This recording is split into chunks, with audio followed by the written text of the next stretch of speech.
माजी मुख्यमंत्री विद्यमान खासदार सन्माननीय नारायण राणे साहेब, पणन व राज्य शिष्टाचार मंत्री महाराष्ट्र राज्य श्री जयकुमार रावल साहेब, सिंधुदुर्ग जिल्ह्याचे पालकमंत्री सन्माननीय नितेशजी राणे, जी केसरकर, जिल्हाधिकारी श्री अनिलजी पाटील, जिल्हा बँक अध्यक्ष सन्माननीय मनीषजी दळवी, जिल्हाध्यक्ष भाजप श्री प्रभाकर सावंतजी, शिवसेना उपनेते सन्मान्य संजयजी आंग्रे, सन्मान्य माजी आमदार अजितजी गोप, सभापती कृषी बाजार उत्पन्न बाजार समिती तुळशीदास, उपस्थित सर्व मान्यवर भगिनी, सिंधुदुर्ग जिल्हा कृषी उत्पन्न बाजार समिती याचा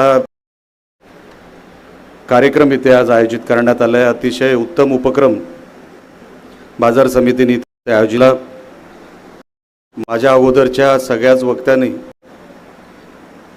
सन्माननीय जयकुमार रावळ साहेबांचं अभिनंदन केलं, त्यांचे आभार मानले, सन्माननीय नितेशजी राणे यांचे आभार मानले, सन्मान्य राणे साहेबांचे सन्मान्य साहेबांचे आभार मानले, कारण का त्यांना या विषयाचं महत्त्व कळलं। या 12 एकरमध्ये मला वाटतं वाशी सोडली तर सिंधुदुर्ग जिल्ह्यामध्ये किंवा ह्या पट्ट्यामध्ये होणारी ही एकमेव APMC राहणार आहे। आणि या APMCचा प्लॅन बघून जे काय आम्हाला टीव्हीवर दाखवण्यात आलं आणि ह्या बाजार समितीच्या या वास्तूची जी ठेवण आहे, इथे रेल्वे स्टेशन जवळ आहे, मी ऐकलं इथे बाजूला जो काय रस्ता जातोय तो देवगड निपाणी रस्ता चालला आहे, महामार्ग आपला जवळ आहे, तर अशी अतिशय चांगल्या जागेची आपण इकडे सिलेक्शन केली, त्याबद्दल आभार मानतो।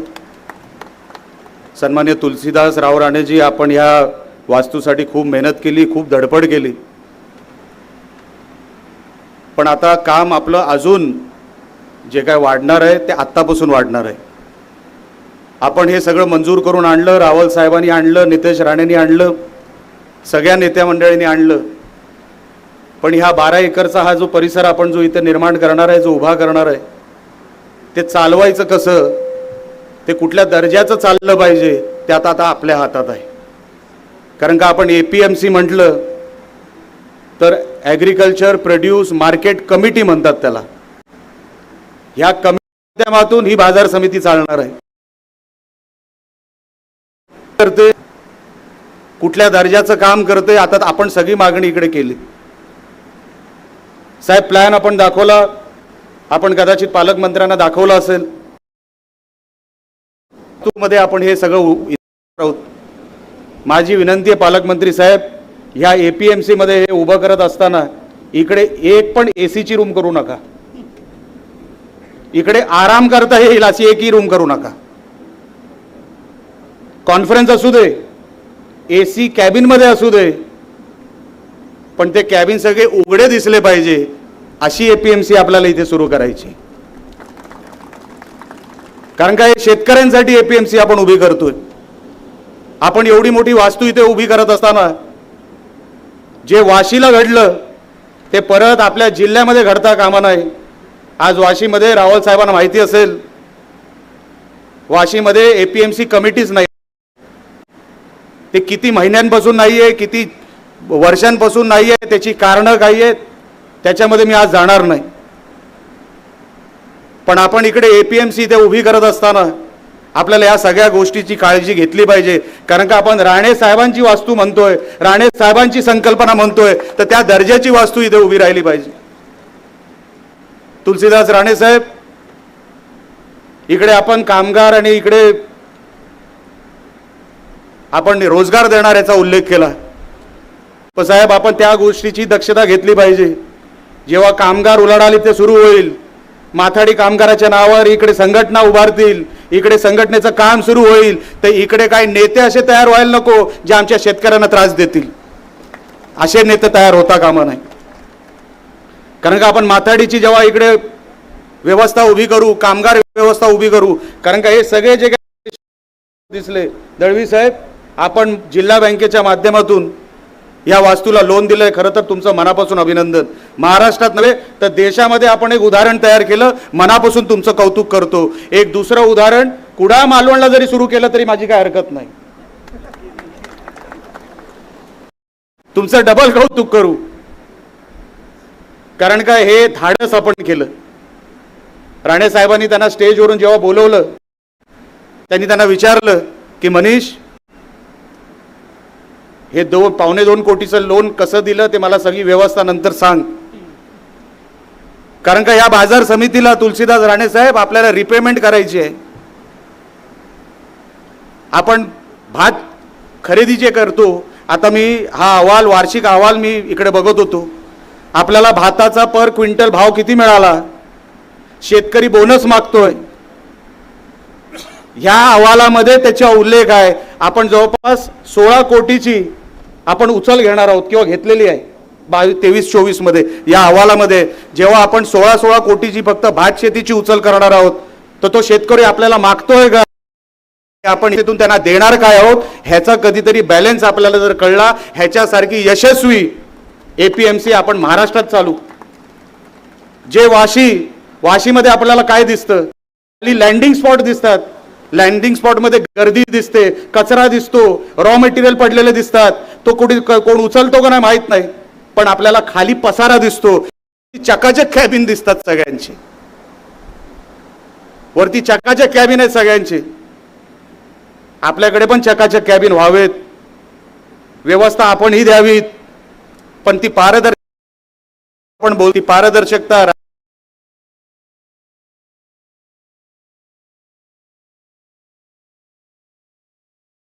नावाचा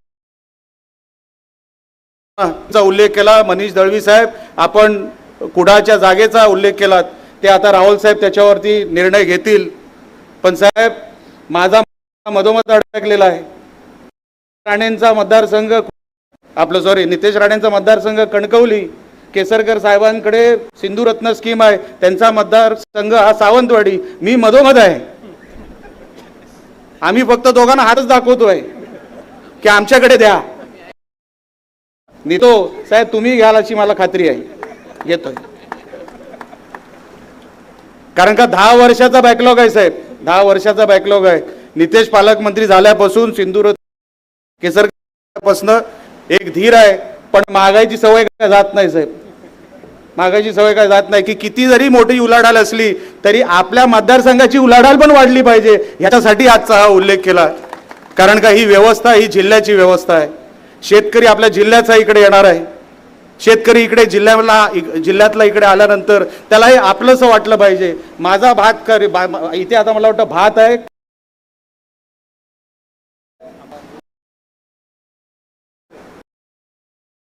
कारण का अनेक गुजराती मारवाडी डायरेक्ट रिलेट करतात. त्यांना इथे कळलं की माशाचा कुठेतरी वास्तू इथे आजूबाजूला आहे, कदाचित या परिणाम खरेदीवर. लक्षात ठेवा, मास कुठे ह्याच्यामध्ये दुमत नाही, पण ते जवळपास असावं. तर जे आपले जे खरेदीदार आहेत, जे गुजराती मारवाडी आहेत, त्यांना अशी वास्तू लागते की ते व्हेजिटेरियन असल्यामुळे. मनीष दळवीजी आपण पण लक्षात ठेवा की ती वास्तूमध्ये जर आपण ती केले तर कदाचित खरेदीवर त्याचा परिणाम होऊ शकतो. तर त्या मासेच्या केंद्रावर आपण एक वेगळी पॉलिसी तयार करावी, एक वेगळं त्याच्यामध्ये प्लॅन तयार करावा, जेणेकरून आपल्या शेतकऱ्याचा भाव, आपल्या शेतकऱ्याचा माल हा न डिस्टर्ब होता आहे तो खरीददार त्यांनी तिथे विकतच घेतला पाहिजे. आणि माशाचा जो विकत घेणार आहे तो माशाचा जो काही माल विकत घेणार आहे तो माशाचा माल विकत घेतला पाहिजे. अशी व्यवस्था जर आपण दिली, आपण ही सगळी काय व्यवस्था आपण ही उभी केली, मनापासून मी आपलं अभिनंदन करतो, कौतुक करतो. आणि नितेश राणे आपण सगळं आपलं कणकवली मतदारसंघामध्ये आणि ह्या सगळ्या जिल्ह्यामध्ये आपण हे सगळं उभारताय, खरोखर मनापासून आपलं कौतुक करतो. कुडाळ मालवणच्या यादीमध्ये अनुदानाचे 2 नावं मला सापडली, दोघांना अनुदान आपण कुडाळ मालवणचं दिलं. मी मनापासून आपले आभार की किमान आपण अनुदानासाठी तरी आमची आठवण ठेवली, त्या गोष्टीचा मी खरोखर मी आभार व्यक्त करतो. आणि नितेश एवढं मला खरोखर नितेश राणेंचा अभिमान आहे. ज्या टप्प्यातली ती कामं ते पूर्ण करतायत हे काय सोपं नाही. पहिल्यांदाच पालकमंत्री झाल्यानंतर जो कामाचा झपाटा लावलेला आहे, त्यांच्याकडे जे खातं आहे मत्स्य उद्योग आणि पोर्ट, त्यांनी जो कामाचा झपाटा लावलेला आहे, मी बोलत असताना कदाचित मी कुडाळ मालवणचा उल्लेख करत असेन, पण ते उल्लेख करताना हे सिंधुदुर्गाचा उल्लेख करतात. हा त्यांचा मनाचा मोठेपणा आहे आणि त्यांचं काम हे असंच अजून आठवू दे आणि आम्हाला अभिमानच वाटतो. जे काय ते आपल्याला स्वप्नात पण माहीत नसेल की आपण केवढं मोठं काम आपल्या जिल्ह्यामध्ये आणलेलं आहे. जेव्हा आपल्या शेतकऱ्याला 10 वर्षानंतर 15 वर्षानंतर बाजारभाव आपल्याला काय मिळाला, लँडिंग स्पॉट आपल्याला मिळाले, आपल्याला ठेवण्याचं ठिकाण मिळालं. अनेक रत्नागिरीची लोक, साहेब शेवटचा उल्लेख करतो आणि माझं मनोगत संपवतो, रत्नागिरी लोक माझ्याकडे येतात, कारण का मतदारसंघ माझा रत्नागिरी होता. ते माझ्याकडे येतात, साहेब काजू ठेवायला वाशीमध्ये जागा नाही, APMC मध्ये जागा नाही, आम्ही ठेवणार कुठे. मीटिंग घेतली APMCच्या कमिटी बरोबर, एक कुठला तरी कोपरा दिला, त्यांना तो कोपरा पुरला नाही, ते परत बिचारे आले. आणि मला अभिमान वाटतो जे आता हे वास्तू इकडे आपण उभारताय आमच्या रत्नागिरीपासून, रायगडपासून, किंवा रायगड तर नाही एवढ्या प्रमाणात, किंवा ह्या भागातल्या सगळ्या शेतकऱ्यांना ह्याचा 100% फायदा मिळेल. म्हणून मी तुमचं मनापासून कौतुक करतो आणि इथेच थांबतो. जय हिंद, जय महाराष्ट्र. धन्यवाद. हॅलो आदरणीय आपलं अभ्यासपूर्ण विवेचन आणि